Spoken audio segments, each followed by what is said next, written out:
manchette aujourd'hui, retour sur le marché de Noël de l'île du Pas. Bonjour à tous et bienvenue à votre bulletin d'information diffusé sur les ondes de CTRB, votre télévision locale et régionale, aujourd'hui le 17 novembre 2025, Alain Bellemare aux Pépites.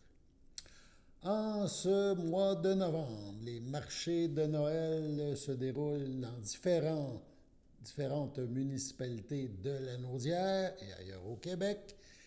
Chez nous, le marché de l'île du Pas, qui s'est tenu le week-end dernier, a connu un vif succès. Exposants nombreux, visiteurs nombreux, CTRB s'est rendu sur place. Nous vous présentons quelques images de cet événement qui anime l'île du Pas.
Félicitations aux artisans qui ont participé et aux organisateurs. Le ministère de la Sécurité publique du gouvernement du Québec procédera à un test de Québec en alerte. Ça va se dérouler le 19 novembre prochain à 13h55. Cette démarche permet au ministère, aux radiodiffuseurs et aux compagnies de télécommunications de vérifier le bon fonctionnement du système et d'y apporter au besoin les ajustements nécessaires. C'est aussi une occasion de rappeler au grand public l'utilité de cet outil qui peut sauver des vies.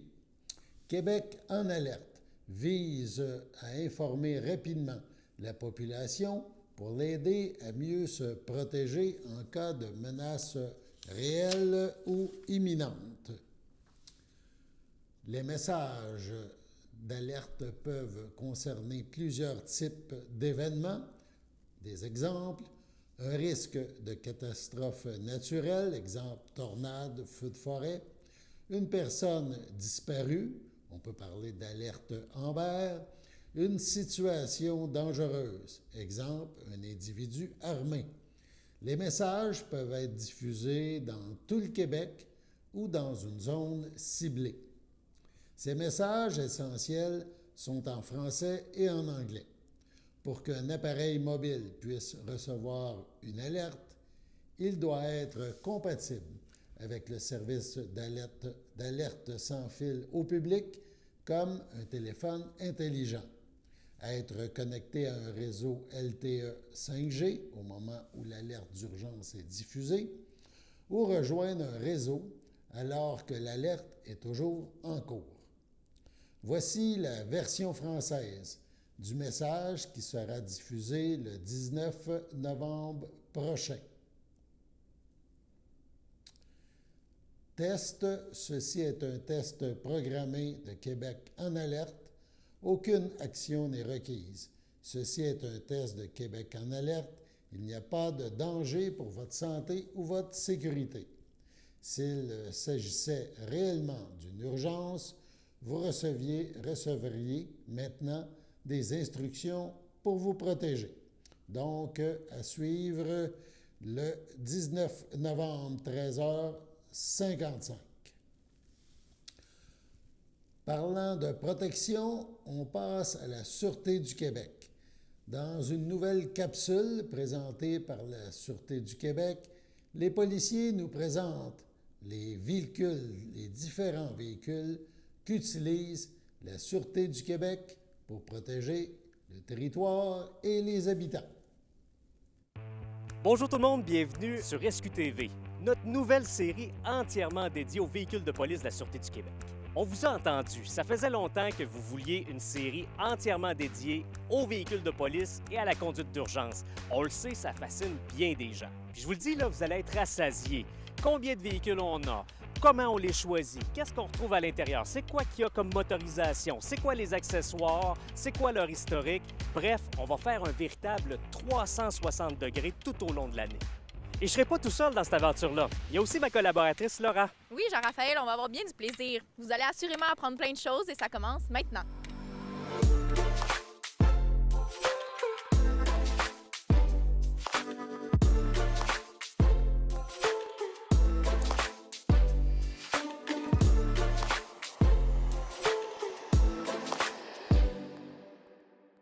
Vous connaissez probablement notre grand quartier général sur la rue Partenay à Montréal, mais saviez-vous que juste de l'autre côté de la rue, il y a une autre bâtisse moins connue, mais tout aussi importante pour nous, c'est l'atelier mécanique de la Sûreté du Québec.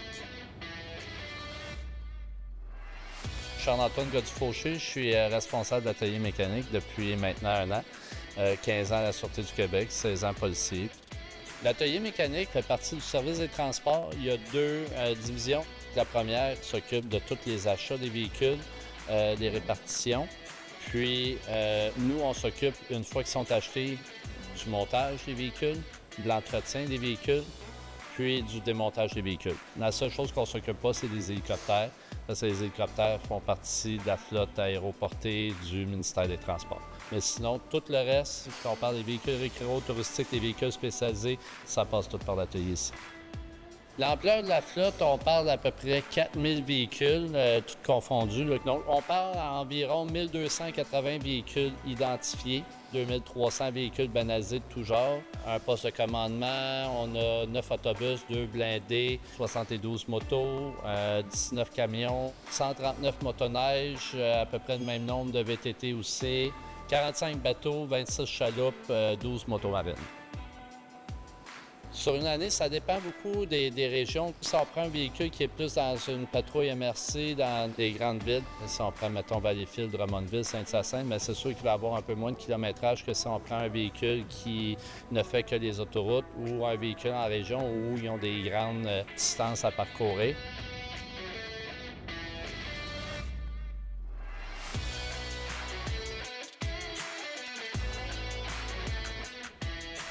Au niveau de la Sûreté du Québec, c'est dans la convention de l'Association des policiers et policiers provinciaux du Québec. On a vraiment un article là-dessus qui dit que les véhicules de police doivent être certifiés. De cette manière-là, ça fait en sorte qu'on est sûr que les véhicules vont répondre à un standard minimum de qualité pour un véhicule de police, du fait qu'ils peuvent aller beaucoup plus rapidement, avoir beaucoup plus de freinage, d'accélération, tout ça. On veut vraiment quelque chose qui va tenir la route puis qui va être sécuritaire pour tout le monde. Aux États-Unis, il y a 2 gros services de police qui font les tests. Il y a le Michigan State Police puis California Highway Police. une grosse majorité des corps canadiens et américains vont beaucoup avec la norme du Michigan State Police. Pourquoi? Mais eux autres, ils ont vraiment des installations pour faire tous les tests d'accélération, les tests de freinage, les tests de tenue de route. Ils vont vraiment tester le véhicule, pousser le véhicule à ses limites, justement, pour voir comment il se comporte. Puis si il réussit tous les tests, bien après ça, il est certifié pour être un véhicule de police. Bien, un police pack, le terme anglophone, mais en français, c'est un ensemble de police. Donc, c'est des véhicules qui sont spécialement conçus pour la police. Il y a les freins qui sont surdimensionnés souvent pour dissiper la chaleur. Souvent, il va y avoir un deuxième refroidisseur en avant du véhicule pour les liquides de direction. Après ça, souvent, il va y avoir un alternateur qui est plus gros aussi.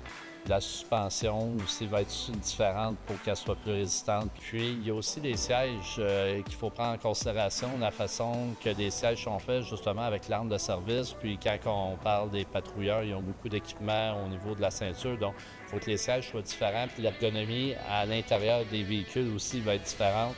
On a des véhicules qui ont le levier de vitesse qui est dans la console centrale. Mais là, dans la console centrale, on a nos radios, imprimantes, ordinateur, tout ça. Donc, il faut que le levier de vitesse, c'est souvent ce qu'on appelle à la colonne, un bras à la colonne. Donc, ça, c'est les particularités qui font que c'est un véhicule qui va être vraiment destiné au service policier là, par rapport aux autres véhicules. Là, on va se dire les vraies affaires. Dans les dernières années, ça n'a pas été facile en ce qui a trait à notre flotte de véhicules. Puis c'est pas juste à la Sûreté du Québec, d'ailleurs. Mais là, on a une véritable bouffée d'air frais qui s'en vient. Il y a près de 1000 véhicules patrouilles qui vont être déployés à travers la province dans la prochaine année. Et voilà, la glace est brisée. Dans notre prochain épisode, on vous fait visiter notre atelier mécanique. Merci d'avoir été là. On vous invite à aimer cette vidéo, à la partager à vos contacts, à vos amis ou dans les groupes de passionnés de véhicules d'urgence. Et n'oubliez pas également de vous abonner à notre chaîne SQTV Sûreté du Québec.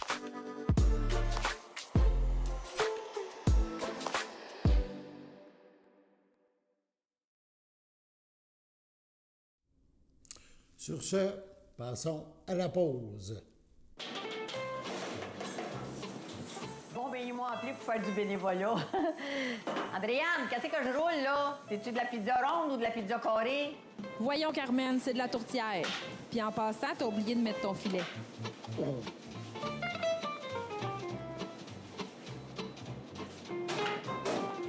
C'est pas à ça que ça doit ressembler, hein?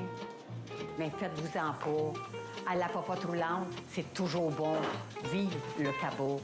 Ah, en passant, c'est leur collecte de fonds, bien, contribue donc.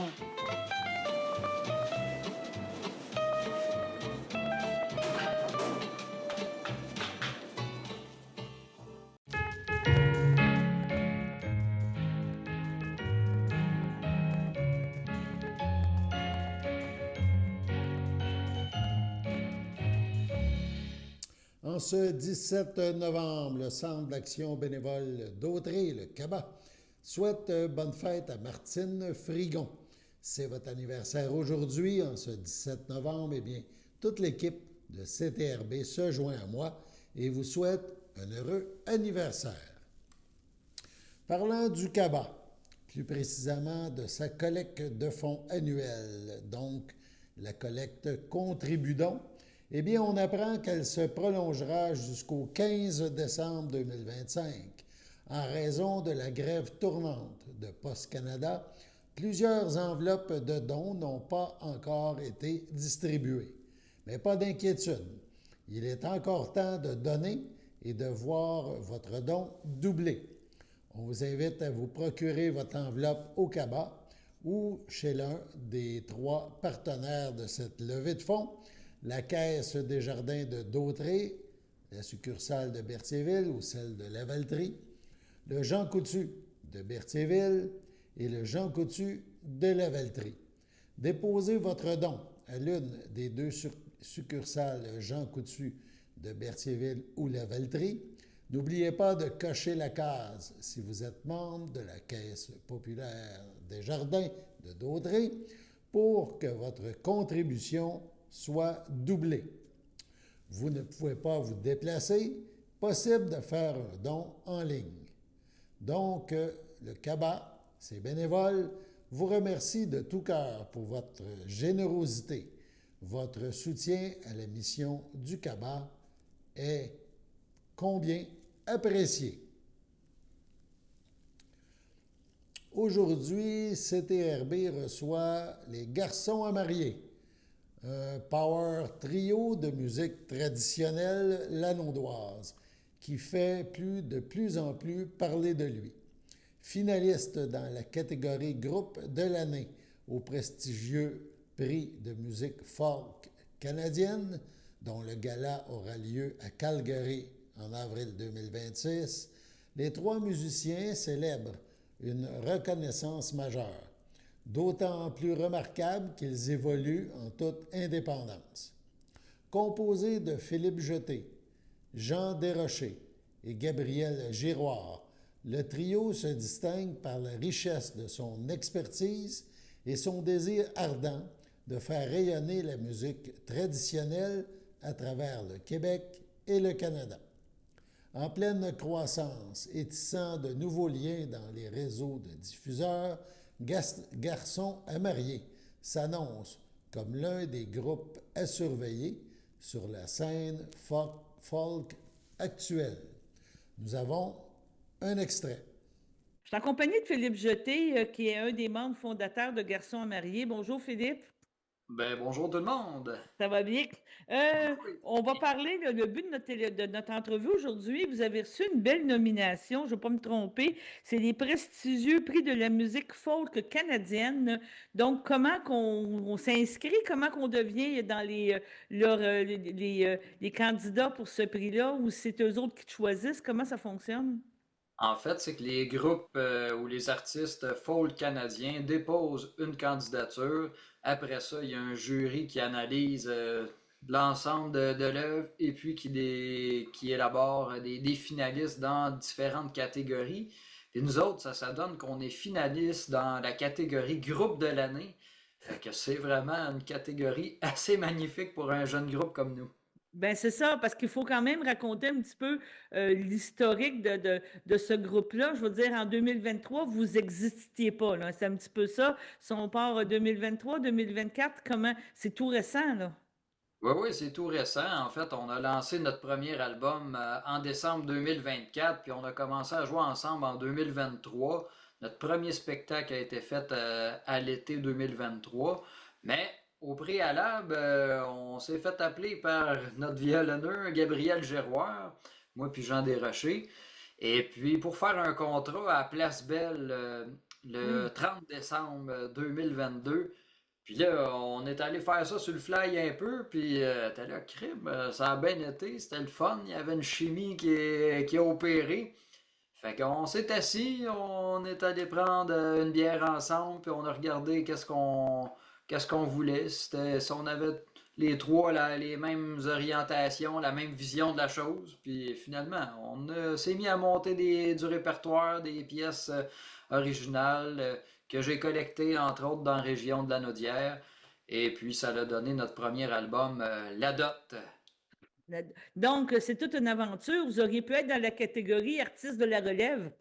Pas par votre âge, mais par votre groupe, la jeunesse du groupe et le rayonnement que vous avez déjà, là.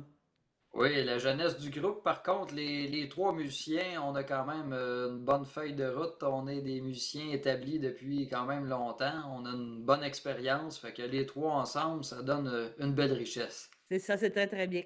Justement, tu avais fait, on pourrait dire, il y a toujours des pré-tournées, des pré-shows. Tu étais venu à la Chapelle des Culs-de-Berre en 2024 présenter et tu avais été très bien accueilli. Ça avait été très, très bien comme spectacle. Donc, tu as de la musique originale que tu fais. Je sais que tu étais allé chercher des textes ou des histoires de raconteux, on pourrait dire, dans la région de la Naudière. Ça, c'est important pour toi de personnaliser, que ça reflète notre région? Ben oui, tu sais, les trois, on est vraiment les trois Lanaudois bien ancrés et très fiers de l'être même.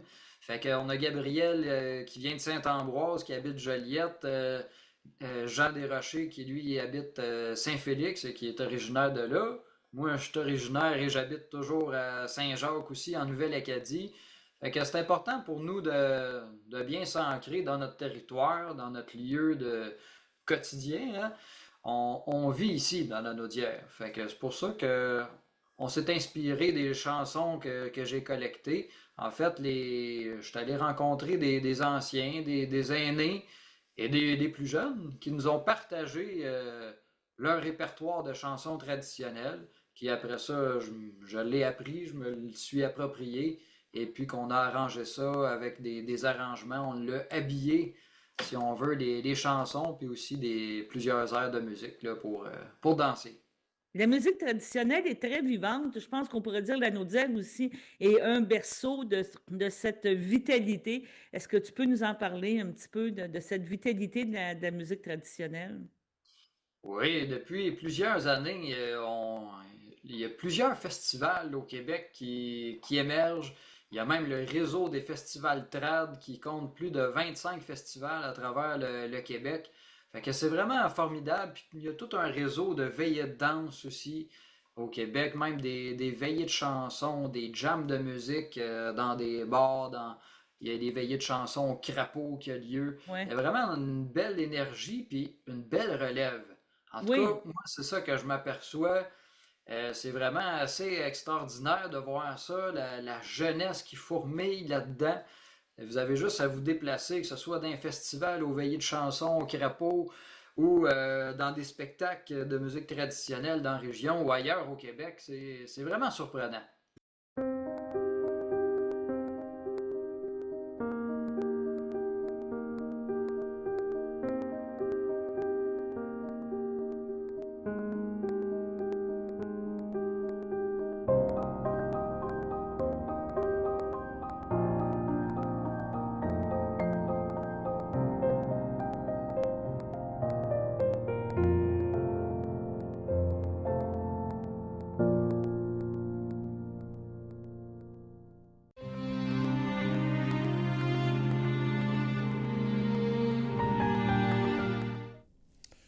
Au CHDL de Saint-Charles-Borromée, le 4 novembre, à 78 ans, est décédée Mme Yolande Toupin, épouse de M. Yvon Tranchemontagne, demeurant à Saint-Cuthbert.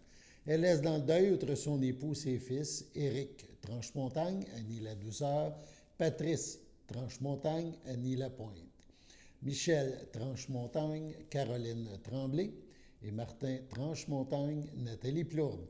Ses petits-enfants, Mélissa, Nadia, Charles, Raphaël, Michael, Ariane, Nathan, Malik et Flavie. Son arrière-petit-fils Élie Tranchemontagne, ses sœurs, ses frères, ses beaux-frères et belles-sœurs. Monique Toupin, André Trudel, Lorraine Toupin, Jacques Bergeron, Yvon Toupin, Georgette Turcotte, Micheline Deveau, Feu Fernand Toupin, Feu André, Claudette, Pierre-Aimé et Richard, Lucette Tranchemontagne, Gaston Bellemare, René Tranchemontagne, Lorraine Laurent, Carmel Tranchemontagne, Michel Valois, Louise Tranchemontagne, Serge Désy, ainsi que plusieurs neveux, nièces, autres parents et amis. La famille vous accueillera samedi 22 novembre, 11h, au complexe funéraire F. Thériault, 741 rue Notre-Dame à Berthierville. Une liturgie suivra à la chapelle du complexe à 14h30. Madame Yolande Toupin, Tranchemontagne, sera inhumée au cimetière de Saint-Viateur à une date ultérieure. À l'hôpital Sainte-Marie de Trois-Rivières, le 10 novembre dernier, à 56 ans, est décédé M.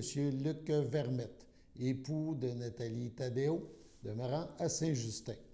Il laisse dans le deuil, outre son épouse, ses enfants, Francis Vermette, Camille Lamarre, Katia Vermette, Benjamin Viault, ses parents Clémence Roy et Victorin Vermette, la mère de son épouse Monique Chapdelaine, Feu Aldo Tadéo, ses frères, sa sœur, ses beaux-frères et belles-sœurs, Céline Vermette, Benoît Labrec, Pascal Vermette, Yannick Vermette, Julie Lévesque, Éric Tadéo, Claudia Lefebvre, ainsi que plusieurs neveux, nièces, autres parents et amis. La famille vous accueillera dimanche 23 novembre dès 11h. Au complexe funéraire Thériault, rue Notre-Dame à Berthierville, suivra une liturgie à la chapelle du complexe à 14h30. À son domicile, le 27 octobre dernier, à 57 ans, est décédé M. Sylvain Coder, fils de feu Ivanhoé Coderre et de feu Alice Laflamme, demeurant à Waterloo. Il laisse dans le deuil ses frères, sœurs, beaux-frères et belles-sœurs. Jean Coderre, Nathalie Lausier, Laurent Coderre, Manon Forêt, Roger Coderre, Corinne Leblanc, Yves Coderre, Janica Breton, Martine Boulanger, Maurice Coderre, Manon Ferland, Louise Coderre, Jean-Pierre Desjardins.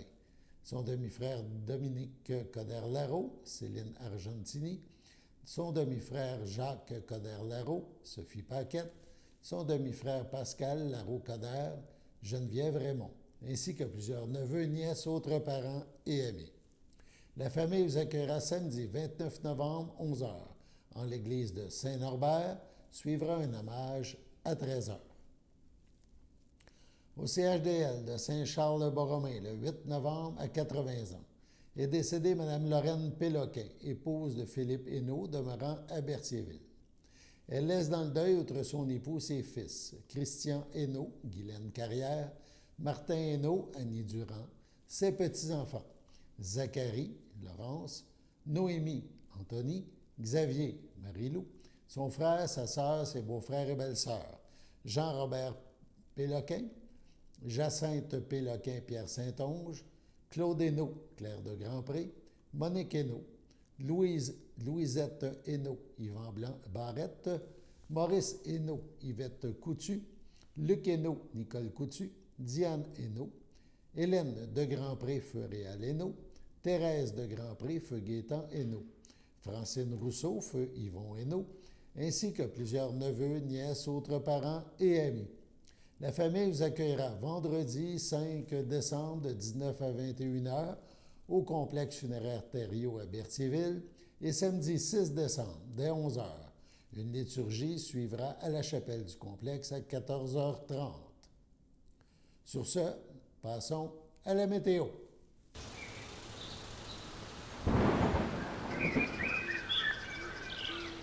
Bienvenue à votre météo de cette semaine.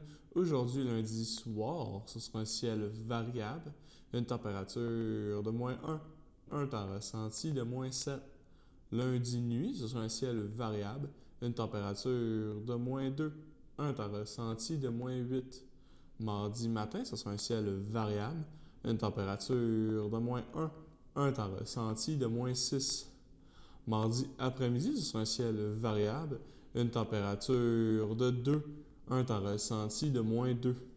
Mardi soir, ce sera un ciel variable, une température de -2, un temps ressenti de -6. Mardi nuit, ce sera un ciel variable, une température de -4, un temps ressenti de -8. Et voilà, c'était tout pour votre météo.